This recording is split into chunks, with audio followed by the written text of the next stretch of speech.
Believe me, I wanted to give Dark Phoenix the benefit of the doubt. Deep down, I still really love the X-Men, and I take no joy in seeing them portrayed so poorly. So, I'm holding out hope that Marvel will fix them, and here's how I think they can do it. I'm Brennan Beckwith, and this is why Dark Phoenix sucked and how Marvel can fix it. I don't know if there's anything I can say about this movie that hasn't already been said. I try to at least have something original and interesting to say with my videos in order to stand out as a creator, but I think my opinions about this movie don't really differ from anybody else's opinions about it. I also don't want to sit here and insult the production team of Dark Phoenix. No matter how poorly a movie turns out, there are still real people that put a lot of time and effort into making it happen. And the X-Men franchise really did start it all, so I feel like I have to respect them at least a little bit. We owe a lot of what we have today to that first X-Men movie, so it's hard to sit here and insult their last movie. But I have to. I have to talk about what went wrong with Dark Phoenix, so I can talk about how it can be fixed by Marvel Entertainment. I also paid $30 to review this movie in a timely manner, so I'm gonna say my piece. I basically did everything. And Gene did a little, like, towards the end, but it was mostly all me. Somewhere along the way of this production, probably around the time Disney started eyeing Fox, or even after the underwhelming response from Apocalypse, the creation of this movie lost its edge, and the creators perhaps lost their drive. And it shows in the final product. Everything about this movie says tired. Tired actors, tired writers, tired storyline. The dialogue was clunky and had little to no meaning. When I lose control, bad things happen, but it feels good. There was no stakes, pacing, or intrigue. Nothing seemed quite real. Almost as if my suspension of disbelief was dropped before the movie even started. Also, side note, when the Marvel logo showed on the screen in this half-empty theater on opening night, somebody sitting a few seats away from me said, "Disrespectful." Like, he couldn't even stand seeing the Marvel logo attached to such a sad movie. Anyway, none of these characters seemed like real people. Even though some of them had been so well developed in past movies, I think all of these actors and this dialogue was just so tired and overused that nobody was really in it. It's funny. I can't actually remember the last time you were the one risking something. And by the way, the women are always saving the men around here. You might want to think about changing the name to X-Women. The villains didn't make sense, the storyline itself didn't make sense. I was never on the edge of my seat, nothing happened naturally, everything felt forced and out of place, and I just didn't care about this plot or these characters or this franchise. Dark Phoenix is a movie with nothing to say, nowhere to go, and nothing to prove. And with Dark Phoenix, Fox Entertainment's X-Men goes out with a whimper, instead of the bang that they deserve. I'm not mad or frustrated or even amused. I'm sad. I'm genuinely disappointed that the X-Men got such bad movies in the end. These characters have so much story behind them. Some 60 years of comics developing the X-Men as intricate and exciting heroes, so it's just sad they didn't get movies that do them justice. If only there were a production company known for making superhero movies that adapt comics really well and can even make the most unlikely comic book stories into massive successes. Well, I'd like to be the first to inform you that production company exists, and they finally have the rights to the X-Men. Oh my god. Star Wars.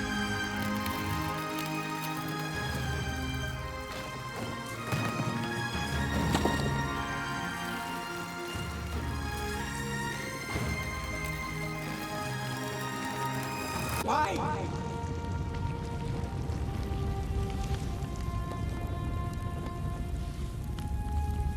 We are Marvel needs to start fresh. I wouldn't be surprised if Dark Phoenix and all the X-Men movies before it are removed from canon as soon as Marvel is ready to use mutants in the MCU. I don't know exactly how they may do this. There is a small possibility that since they fully own the rights to all these movies, that Kevin Feige might just outright say, the previous X-Men movies never happened and we are starting from scratch. Similarly to how Disney corrected Star Wars canon by picking and choosing what Star Wars content is canon and what isn't.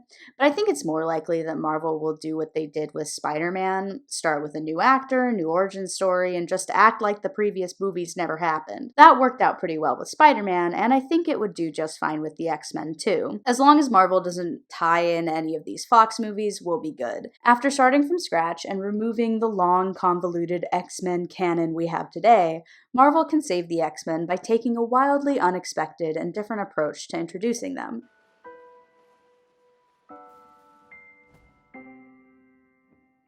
A new tomorrow that starts today. Fox followed a pretty repetitive formula in pretty much every X-Men movie. Have Xavier and Magneto fight while also introducing a few new mutants to Xavier's school, throw in Stryker or a similarly anti-mutant human, and something that prevents mutants from using their powers, and bam. You have a Fox X-Men movie. Dark Phoenix was no different than this formula and fell back on so many tired Fox X-Men cliches. Someone is too powerful for their own good, and that threatens the mutant's relationship with humanity.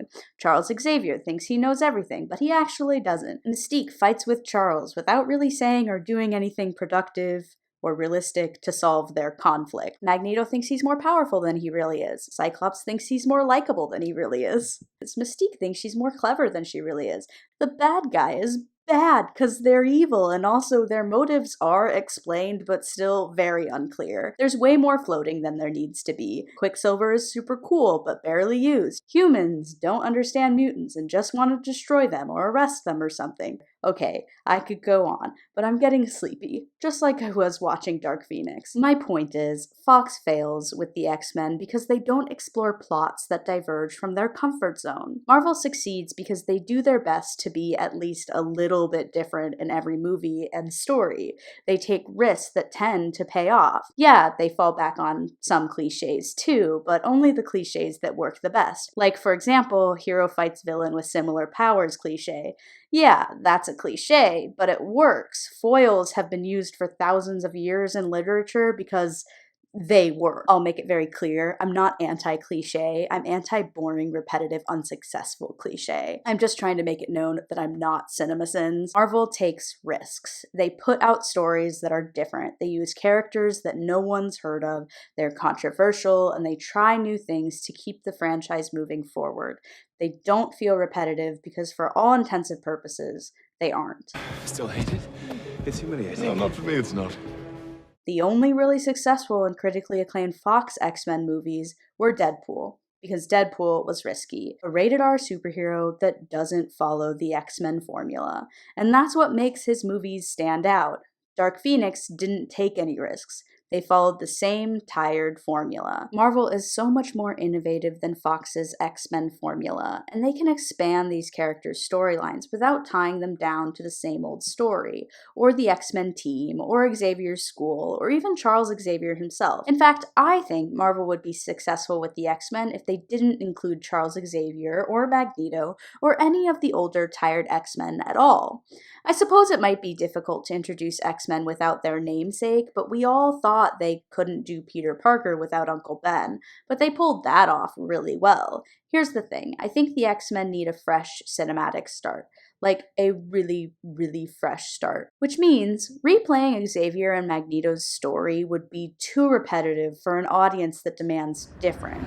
Sure, they can mention Xavier and even use the X-Mansion from Deadpool, but I really hope Xavier and Magneto don't play very big parts in the X-Men's integration into the MCU. I want young, fresh X-Men who are recognizable by the casual fan, but could really benefit from a redesign by Marvel. I think Marvel should do something like they did with Spider-Man's Uncle Ben, using an existing Marvel character that pretty much replaces an overused character like Charles Xavier. Like, wouldn't it be cool if Xavier is retired at this point in the MCU timeline and something like Old Man Steve Rogers decides to oversee the mutant school, and that's how they pull in the X-Men into the MCU? At the very least, I hope that Marvel will take a lesson from Deadpool and explore what the X-Men could be without all of Xavier's baggage. The MCU was really good at using powers creatively and really distinguishing each of their characters' unique styles. Even in these massive scenes with so many characters,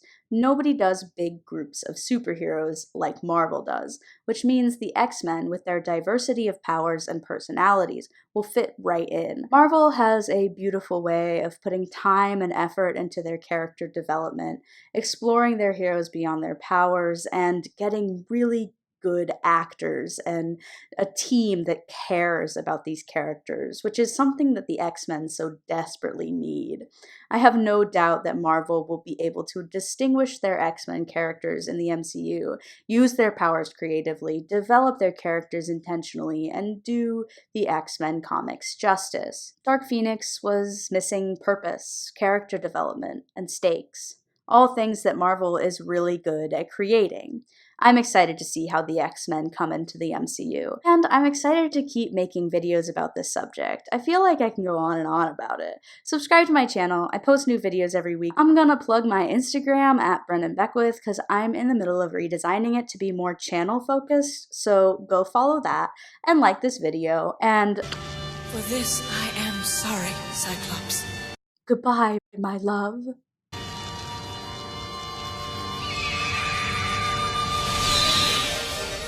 The crystal shall be buried forever.